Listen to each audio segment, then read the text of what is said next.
All right, so this is a quick video on a shower that I made for an Overland build that I'm working on. So this is just a quick description of the materials that I used, and I'm gonna post up the exact links and everything in the description. But basically, it's a PVC tube. It's 4-inch outside diameter. This I think is about three or 4 gallons. So you could go wider and easily calculate how much volume you can fit in there. But anyway, this is a PVC pipe, and the pipe is rated for pressure. That's pretty important. Most PVC pipe is not rated for pressure. It's just like waste and venting, and so that's important. So try to find PVC pipe that's rated for pressure. They're 4-inch end caps, and just use a solvent-based process to attach them. And then Diesel, come on, man. My dog, sorry. And then on the end here we have a fill tube, a fill cap. So I purposely got this oversized so that I can fit a garden hose in here, easily unscrew this and then seal it back up. This is probably the weak link of the whole system.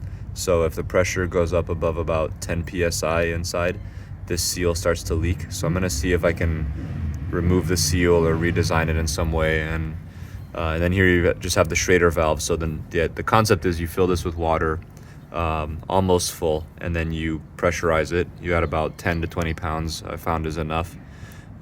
You can see here I made them a little tight, so I had to grind this off after I found out where the full tight position would be. And you do all your end cap drilling before you mount it, obviously. So drilled it and mounted on the inside, silicone sealed everything up so that it doesn't leak. So that's on this side, which is the filling side. And then on the shower side, this is just a regular hose attachment.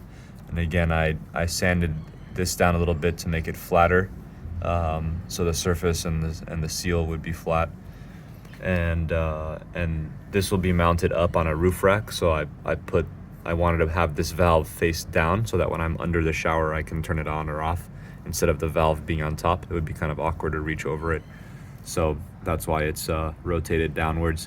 So this will be mounted on the top of the car. This will be the bottom. This will be the top, and it'll probably be next to the roof rack or on top of the roof rack.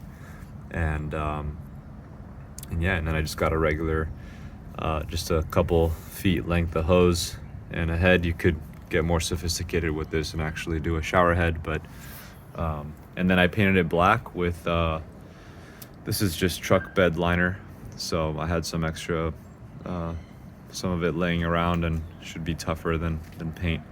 But I already can see that some areas I'll need to just do a quick respray. Might do another coat today.